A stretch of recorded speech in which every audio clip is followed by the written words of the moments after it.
Cowboy up.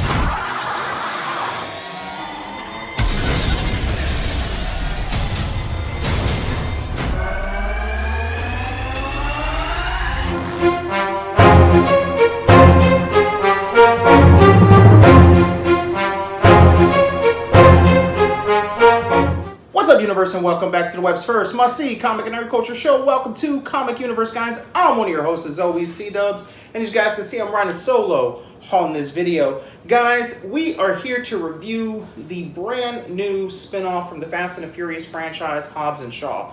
If you guys have been living under a rock, this is Universal's one of their longest running franchises and the franchise that has been grossing them the most money and keeping them a relevant movie company, if you will. And with them spitting out spin-offs like this, they're just going to keep gathering money. Now, the question is we know the Fast and the Furious, and we know what we're going to get with that film. Now, with the spin-offs, the question is it any good? So, as always, guys, I'm going to give you the good, the bad, and the badass, top it off with a score, and let you guys know if you guys should check it out or save your hard-earned money. Guys, this is starring Dwayne "The Rock" Johnson as Hobbs, Jason Statham as Shaw, and then you have Idris Elba as the villain, and it's also starring Vanessa Kirby, who is actually playing, I believe it was spoiled in the trailer, Shaw's sister. Now, this movie is filled with a lot of interesting things. This is by far, I would say, the funniest movie in the Fast and the Furious franchise. Now, I know, again, before you start typing away, I know it's not directly in that franchise, but for the sake of this video, we're going to still consider it a part of that franchise because it clearly states Fast and the Furious presents. It's got connections, they're the same characters and whatnot. So, what's the good here? The good is, again, like I said, it's super funny. It's unbelievably fun. There were parts where I looked over at my wife and I was like, I just can't take it anymore. I need them to stop doing what they're doing because I can't stop laughing like a 10-year-old schoolgirl at an NSYNC concert, or I should say something a little more relevant for the younger audience. But yes, I just could not. It was just unreal how funny certain scenes were. There's actually a lot of surprises in this too, which is really really fun about this film. Something that kind of you weren't prepared for. And I think I'm kind of on the fence of whether I should spoil them or not. I may talk about a few of the surprises, and they're not necessarily spoilers to the plot of the film or to the essence of the movie, but they're more guest stars, if you will, or cameos in the film that I think if they were presented in the trailers, this movie would make a ton more money. Like, there's 3 people in this movie that I even said to my wife that it's just not fair that 3 of them in one movie together because they are probably the 3 funniest guys making film today. And if you're a big fan of comedy, you probably already know who these 3 guys are. If you're IMDb, you probably can figure it out. Also, for the WWF fans, if you will, Roman Reigns, yes, is in this movie, but I don't even remember if he said anything other than "ooh-ah," which is one of his catch lines, if you will, in wrestling. But he did a good enough job and was believable enough as a Samoan warrior and a member of his family, which he is, if you will. There's also an awesome little cameo, I wouldn't call it a cameo, but a little like Easter egg of an actual picture of Dwayne "The Rock" Johnson and his actual father, Rocky Johnson, who was actually in the film. It's just a photo in their work area, and it was actually really cool. Now, the basis of this movie is there's a disease, basically, that has been altered and created by this I don't know what to call them. They're kind of like this secret, high-tech group, basically. They're above and have their hands in everything. They're kind of like Hydra, I guess, if you're a fan of the MCU, but they're not necessarily involved in everything. They just basically can hack into anything they want, do anything they want. And they're so highly advanced that they believe in the way of the future is basically taking, only the strong will survive, taking those strong people and infusing them with technology, basically making them enhanced superhumans, if you will. And that's where Idris Elba steps in. Idris Elba's character is basically, just as he says, the Black Superman, minus the heat vision and flying. This dude is unreal. He's as bad as he's ever been in a movie in terms of just sheer, oozing machismo. This guy, is captivating in every scene. He's downright dirty, and I think his accent adds to just him being this, he means business type of a guy. And he has this connection. He has, kind of like nanites in his body that allow him to kind of see as a computer would analyze every situation. So if bullets are flying at him, he knows how fast they're going. If a punch is coming at it, he knows how much velocity it's coming at, how strong it's going to be, you know, where to duck and everything like that. So that's part of what makes him so difficult to face in a one-on-one battle. Not to mention he has the greatest technology in terms of his outfit and suit as well, because it's completely bulletproof. So he's literally the Man of Steel in that regard. But he also has this super connection to his motorcycle, almost like a kit for Michael Knight type of thing. And he actually mentioned that in Hot Ones. If you're not a fan of that YouTube channel, go check them out. They're pretty good. Not that the motorcycle talks to him, but they kind of just are in sync with their thoughts. And the way that it moves, it makes the Dark Knight's bat cycle look like a joke. It takes a lot of the concepts of what that bat cycle was and just flips it on its head. And to be honest, it's probably by far the coolest motorcycle in cinema history, and I'll go on record saying that. So, with the Fast and the Furious franchise, you know exactly what you're going to get. It's over the top, it's crazy, and in fact, I think at some point in time, it's inevitable that we're going to end up in space with that cast. So, is this movie just like that? Well, it's a lot more toned down in the terms of the lavishness of what their vehicles are facing, if you will. And this movie takes a step back away from the vehicles in terms of them being kind of a star of the film. Now, there's definitely cool cars and races and things like that, or not races, but like car chases and things to that nature. However, they're not a big focal point as that they are in the Fast and the Furious franchise. The motorcycle here is, even as cool as it is, it itself is not even that big of a thing. So, Idris Elba, we find out that as he's, hunting for this virus, and they want to release this virus that will, once it's released and goes airborne, will kill more than half the population of the planet, basically turning their insides to the equivalent of Jell-O. And of course, Hobbs and Shaw, Hobbs being the world's greatest tracker, and Shaw's connection being his sister is the person who's carrying the virus. How she carries the virus, I don't want to spoil because it's a really cool scene, and it kind of brings some heightened tension to her character. So I don't want to spoil that, but just know that Idris Elba is also hunting her too because she has the virus. Now, I gotta say right off the bat, this movie does a good job. It's setting up as if there's a lot of past lore that we're not, we haven't been privileged to these characters, which definitely sets up for future movies. We are definitely going to get more movies. There's no way this movie's not going to make enough money to at least get, us to get at least one more. Now, I know the heated debate between whether they should have made this movie or not made this movie, considering how a tight-knit group the original Fast and the Furious cast is, and how they said they'll never make a Fast and the Furious movie without one of the others. But even that little thing, them saying that hasn't actually been 100% true because Han has died. Han being one of the members of the Fast and the Furious family. Now, another thing with that being said is, spoiler alert, if you haven't seen Fast and the Furious 7, Jason Statham does kill Han. And he's yet to actually answer for that, to my recollection, in the Fast and the Furious or in this film. And he's really presented such as a good guy in this film. And we learn that some of the past that we found out about him is not necessarily true, him being this big bad guy. And again, I don't want to spoil too much, but we learn that there's a lot more to his past.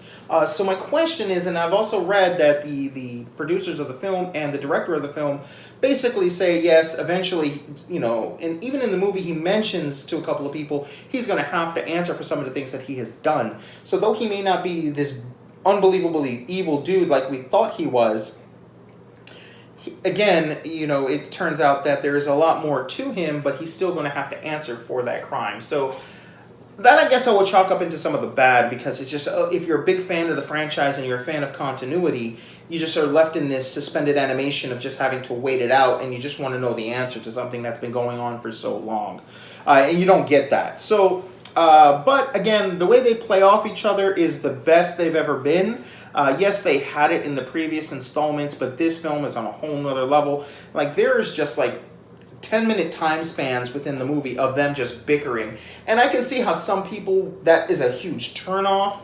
But if you're a fan of The Rock like I am, especially in his Hollywood days, not so much in the WWE. Yeah, I liked him, he was cool and all, but I was more of a Stone Cold guy and a Triple H guy at that time. And, DX and Stone Cold were my two main focuses. But Rock was cool, Rock was the man, but once he got into Hollywood, he transformed himself into a whole nother beast. And I think it's fair to say that the Dwayne "The Rock" Johnson, and again, he may be the most charismatic man in Hollywood, maybe in the world, because I don't know anyone who just doesn't like the guy or doesn't like the movies he's been in to some degree. Even his worst movie is still entertaining because he's in it, you know? So those 10-minute time spans where you're like, we could be filling exposition or having some action or having something, some meat and potatoes, if you will, of the film, and it's just bickering them like old housewives, if you will, at each other, or an old married couple, okay, you really quick forgive it because The Rock sucks you in. And he even mentions it in the movie that people just like me, so deal with it, type of a thing, type of an answer. So it was actually quite funny and in a lot of ways really meta too, because they kind of point the little things at the audience here and there. Now, one of the surprises in this film, and I'm going to mention this particular surprise, it's not a spoiler to the story of the film, but another person who's actually in this movie, okay, that just blew my mind that I wasn't prepared for, was Kevin Hart. He doesn't have a big role, it's more of a cameo, but this movie sets up in a big way little Easter eggs and pulling more and more stars, kind of how like the Fast and the Furious took its time on doing, where like each movie new people joined the family, there was a new person out in Hollywood or an old action star that, you know, was either the bad guy or the CIA agent or the, you know, for instance, like Kurt Russell. Eventually the cast kept growing and growing and growing. Here it seems like they planted those seeds here in this first movie and go, hey, these guys are part of this family, a part of this franchise, and are going to be in there moving forward. And he was one of the three people that I was mentioning that should, you know, it's just not fair to be in this movie as well. Now, yeah, we have the Jumanji series where the two of them go at it, you know, Dwayne "The Rock" and Kevin Hart. But again, you know, it's just the two of them. There's a third part to this, even though they don't all interact at the same time, that it's just not fair that he's in it because it was gut-busting, and that's Ryan Reynolds. Yes, Ryan Reynolds is in this movie as well. And again, I think if they would have advertised that he was a part of this movie as well as Kevin Hart, this movie would make a ton more money. So I don't know, and I get it. It might have been their plan to be a surprise all along. But guys, go see it. They're all in it. They're hysterical. The way they all interact with The Rock is just unreal. Like, it was probably one of the funniest movies I've ever seen in my life. And I know we go to these movies more for the action and just the badassery, but honestly, guys, it was good. Now, on to the bad of this film. The bad of this film is that there's some parts of some CGI parts that I don't understand. And a lot of movies do this, and a lot of movies shouldn't do this. And it's not about practical effects or, you know, special effects like CGI. It's not either or. It's just sometimes they pick to do something CGI that you just don't understand. For instance, just the motorcycles. There's a couple of scenes where it's just the motorcycles essentially driving the high speed down the road, and it's CGI. And it's not that they're doing anything crazy at the moment. It's just them going. And it's good CGI, but it's CGI that in 5 years' time, we're going to go, maybe not as bad as The Matrix Reloaded, but it's bad enough to where we're going, like, that was not the best quality. So, again, Universal's not rolling on the same budget as Disney, so their CGI is not quite as on par as, let's say, the MCU or whatnot. So, again, that's probably one of the biggest issues with this. Now, I gotta say, this might be also more superhero movie or science fiction movie than we're used to. Because even with inside of the Fast and the Furious movies, yes, they're over the top, but it's just like, okay, it's cars versus a submarine, or cars, you know, it's something crazy like that. But now we're actually getting into the realm of superhuman abilities like super strength, speed, intelligence. Granted, it's all explained through, like, you know, enhancements through computer and technology, but still, it's like, all right now. And then there's also something, I don't know if it was a main focal point of the movie, if it was their plan, but there's definitely like a technology versus the old school ways. Like, almost maybe put down your phone and enjoy dinner. You know, talk to your neighbor, talk to your wife, talk to your kids, talk to your mother, type of a thing. in this movie. They never flat out say it, but there comes a point in time where it's like technology versus the old school ways. And this is actually shown in the trailer too, so it's not a spoiler. I'm not going to get into too much detail, but again, it's there. It's an allegory for the, I feel that that's what they're trying to say. And, you know, they may have a point, to be honest with you. Maybe every once in a while we should put down our phones, you know, and just enjoy each other's company, because you never know when you're not going to have that company anymore. So, but what is the badass of this all? Truly, truly, truly, guys, it's the action. This is some of the best action I've ever seen in my life. Like, the fight scenes, in my opinion, the best fight scenes I've ever seen have been in the Kingsman. I'm granted there's many, many more, and I don't want to discredit any other action, but I'm just talking like fighting action, not necessarily special effects or laser or gun battle, ships or anything like that, just a physical fight. The Kingsman franchise is really known for that, okay? Just being some of the best fight choreography, as well as the likes of John Wick. There are some things in this movie that are pretty cool, man. They're just things that I've never seen. Some of the best slow-mo, and almost to the point of still frame, like a punch or an uppercut that still frames so hard that they're still moving in slow motion, but like the water's flying or sweat's flying off their head. And like, it's so awesome. They definitely shoved a bunch of money into that part of the CGI. And this is mostly seen in the last fight, if you will, between Idris Elba and the boys.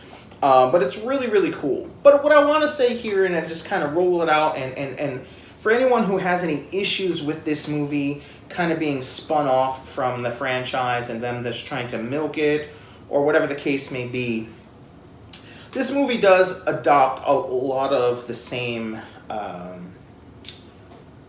what's the word I'm looking for? Just a lot of the same techniques, a lot of the same underlying message as well. Like, family is a really big thing. If you're a fan of the Fast and the Furious, that's got to be one of the things that you probably enjoy the most about it. Just this connection that not just because you're blood doesn't mean you can't be family. And here they kind of do it. They focus a little bit more on the blood side of things. That yes, maybe you can always come home. Yes, just because you guys are at wit's end, or you guys have been on opposite sides of the law, or whatever the case may be, or, you know, whatever you feel you may have done, or if you may have hurt or abandoned a family member, you know, in times of need, you know, there's always an opportunity maybe to mend that. And I think that's a really cool message, and I think they do it really well. And I didn't cry or anything, but I did, you know, feel the emotion. Like, I felt what they were going for, especially in the case of The Rock and what he was dealing with, and especially he has a daughter in the film, and when she, you know, gets to meet the rest of her family on Samoa that she's never met before, it's really, really cool. And I really felt that. And there's a surprise. There's two more surprises in here. One of which is an actress that I don't want to spoil because she's just absolutely awesome. If you're a fan of comic book movies, and you know, you've kind of seen them all. Not necessarily superhero movies, but comic book movies. When you see her, she's related to the Shaws. You'll know who I'm talking about. It's just kind of cool to see her in it. And I hope that, you know, she's still around, you know, moving forward. That maybe she can actually have a, you know, play in a role in the film franchise moving forward. But another kind of surprise, I don't know the actress's name, unfortunately. I even couldn't find her on IMDb. But it was the person that plays The Rock's mom. She was hysterical. She pulled off her flip-flop and her sandal. She was willing to whoop all these big bad dudes, like all these Samoans. She was just ready to tear the house down, and everyone respected her.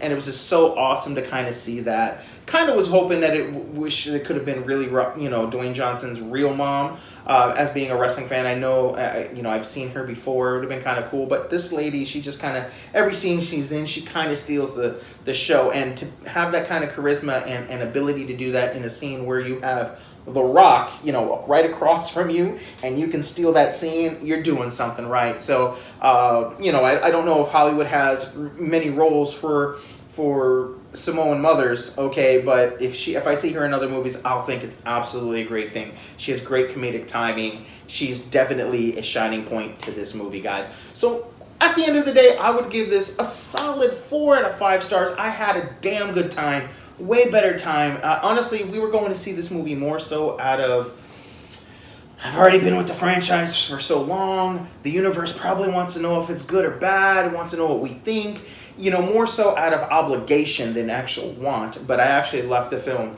really enjoying myself, probably more so than I have since the first or second Fast and the Furious, to be honest with you. This is just a damn good time. It's just a lot of fun.